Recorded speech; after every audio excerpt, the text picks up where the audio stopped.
Hello साथीहरु, नमस्कार है नमस्कार। के छ हाल खबर तपाईहरुको? हाम्रो ठीक छ। आज चाहिँ हाम्रो पोकु डनको चाहिँ हामी कपाल काट्न भनेर यहाँ आएका छौं। अब गर्मी बढ्यो नि त, एकदमै गर्मी बढे सँगसँगै बच्चाहरुको घमौरा आउने हुन्छ, उसको चाहिँ झन् धेरै घमौरा आउने हुन्छ। त्यसैले हामी कपाल काट्दिनको लागि यहाँ आएका छौं र एउटा यसो भिडियो खिच्दिन भनेर म चाहिँ मोबाइल तिर्स्याएर आइरहेको छु यतातिर। अनि उ चाहिँ एकदम आनन्दले बसेको छ। ट्रिमरको त्यो भाइब्रेटरले गर्दा चाहिँ हल्का डराएको छ उ हैन साथीहरु। अनि त्यस्तो छ। अनि फेरि त्यहाँ अलिकति झसङ्ग गरेर डराइरहेको छ नि त। अझ सुरुको चोटी कपाल काटिदिँदा त कम गाह्रो भएको थिएन ट्रिमरको आवाजले गर्दाखेरि। यहीँनिर काटिदिएको।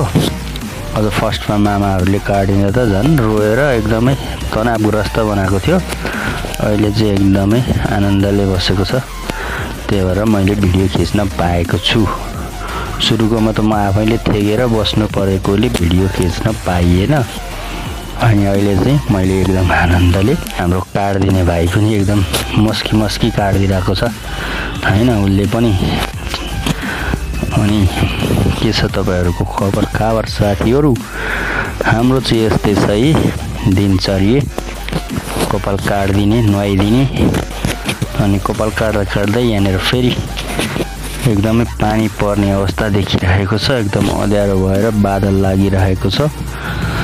अनि बत्ती पनि छैन। फेरि बत्ती खुब जान्छ नि त अचेल। कसको सालोले धेरै बत्ती काट्छ अरे नि त अचेल हैन साथीहरु। अनि त्यस कारणले हामी चाहिँ यहाँनिर एकदमै उसलाई चाहिँ एकदम तल हेर न तल हेर भनेर मोबाइलले तेर्दिरहेको, तर माथि हेरिरहेको छ उसले चाहिँ। अनि त्यसरी हामीले यसरी फेरि उसको टाउको समाइदिएर यसरी काट्दिरहेका छौं कपाल चाहिँ साथीहरु। अनि यस्तै भिडियो हेर्नको लागि हाम्रो च्यानललाई सब्स्क्राइब गरिदिनु होला, भिडियोलाई लाइक गरिदिनु होला। अनि हाम्रो पोकुको चाहिँ यस्तो भइसकेको छ कपाल काटिसकेर। अब चाहिँ सकिसकेपछि उसको अब त्यहाँ अलिकति अब अगाडि पानी परिसकेको छ। हेर्नुस् त उतापट्टि पानी आइसकेको छ। अब के गरी जाने हो घर हामी। अब यसरी उसको कपाल काटिसक्यो। मैले मोबाइलको लाइट बालेर खिचिरहेको छु। यसरी खिचेको छु। उ पसलमा एकदमै फोहोरी भएको थियो क्या आज, मजाले उफ्रेर पुरै धुलै भएको छ पसलमा।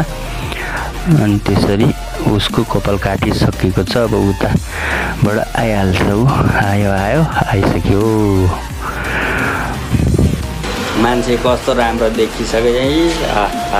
कहिले काट्दिएको अङ्कलले कपाल काट्दिएको यी। अब सक्यो। अब चाहिँ हामी घरतिर आयौँ र उसलाई नुहाइदिउँ।